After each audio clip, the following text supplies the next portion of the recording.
Hello and welcome back to the channel. और आज के इस लेक्चर में हम बात करने वाले हैं आई के चक्रीय प्रवाह की। ये बहुत इंपॉर्टेंट टॉपिक है, तो आप इसकी बिल्कुल भी ना करें। तो हम शुरू कर रहे हैं आई के चक्रीय प्रवाह की। इससे पहले हमने स्टॉक फ्लो या और इन्वेस्टमेंट को पढ़ा है, तो वो लेक्चर आप जरूर देख लें। अभी जो शुरू कर रहे हैं वो कर रहे हैं आई के चक्रीय प्रवाह की। तो आई के चक्रीय प्रवाह की अगर बात करें तो देखो, अर्थव्यवस्था में क्या होता है, उत्पादन आय और व्यय के बीच निरंतर प्रवाह होते रहता है। उसे क्या कहा जाता है, आय का चक्रीय प्रवाह। क्या कहा मैंने, उत्पादन, उत्पादन यानी प्रोडक्शन, उत्पादन, आय,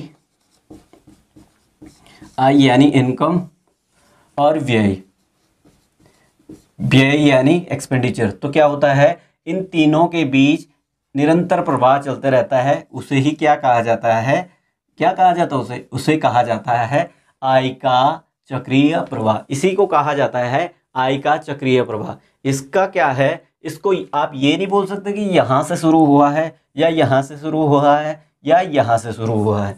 इसका कोई ना तो अंत है ना इसकी शुरुआत है। तो मतलब जो अर्थव्यवस्था में उत्पादन, आय और व्यय के बीच जो निरंतर प्रवाह होते रहता है उसे ही क्या कहा जाता है, आय का चक्रीय प्रवाह। सिंपल शब्दों में आपको ये चीज़ें समझ आ गई होंगी।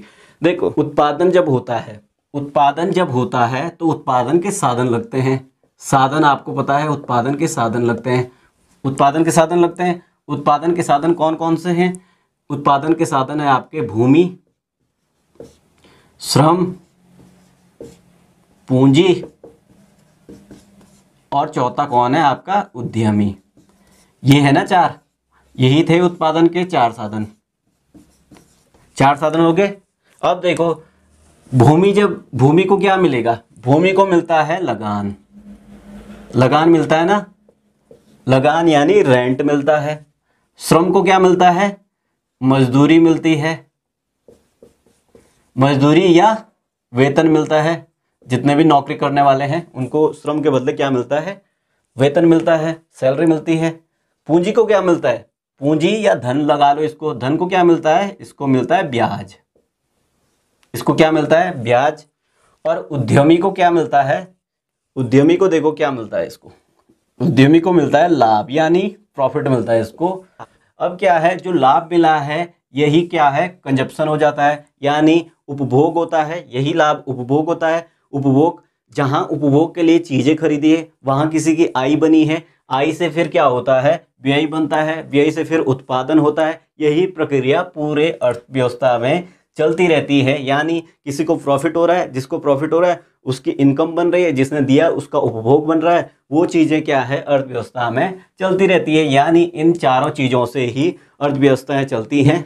यही क्या है, उत्पादन करती हैं वस्तुओं और सेवाओं का, और वस्तुओं और सेवाओं का उत्पादन करते हैं तो उससे आय और व्यय दोनों चीज़ें बनती हैं।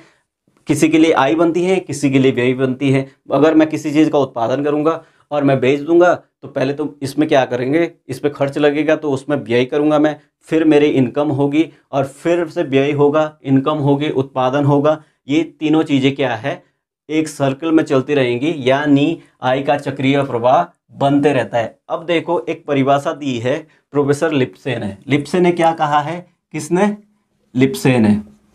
लिखने को भी अगर परिभाषा आती है तो प्रोफेसर लिप्से कहते हैं, क्या कहते हैं, आय का, क्या कहते हैं, आय का चक्रीय प्रवाह, चक्रीय प्रवाह क्या है, घरेलू, जो घरेलू फर्में होती हैं, घरेलू फर्में और घरेलू परिवारों,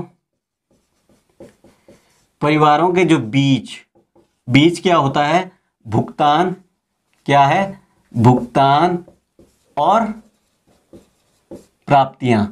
मतलब इन्हीं से कमा रहे हैं, इन्हीं को बेच रहे हैं, इन्हीं में चीजें जा रही, इन्हीं से चीजें आ रही हैं। तो क्या है, भुगतान और प्राप्तियों का क्या है, प्रवाह है।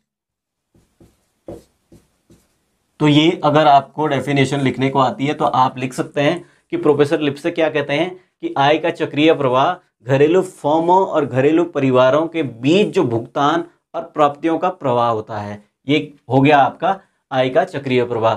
तो आय के चक्रीय प्रवाह के प्रकार क्या होते हैं वो हम आगे के लेक्चर में देखेंगे। इस लेक्चर में हमने जाना कि आय का चक्रीय प्रवाह क्या होता है। यानी देखो, अगर लिखने के लिए अगर आपको आता है तो लिख सकते हैं कि अर्थव्यवस्था में उत्पादन, आय और व्यय के बीच जो निरंतर प्रवाह होते रहता है उसको क्या कहा जाता है? आय का चक्रीय प्रवाह। और निरंतर प्रवाह किस वजह से होता है?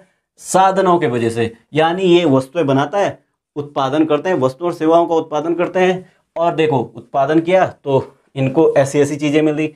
अगर भूमि लगी है तो उसको लगान मिला है, श्रम मतलब मजदूरी करी है या कहीं पे नौकरी कर रहे हैं तो उनको मजदूरी या वेतन मिल रहा है। पूंजी लगी है तो उसको ब्याज मिल रहा है। उद्यमी लगा है तो उसको प्रॉफिट मिल रहा है। तो वो चीज़ें क्या है, कहीं पर आय बन रही है, कहीं पर व्यय बन रही है। तो ये चीज़ें आपके समझ आ गई होंगी कि आय का चक्रीय प्रवाह क्या होता है। तो आई होप कि आपको ये लेक्चर समझ आ गया होगा।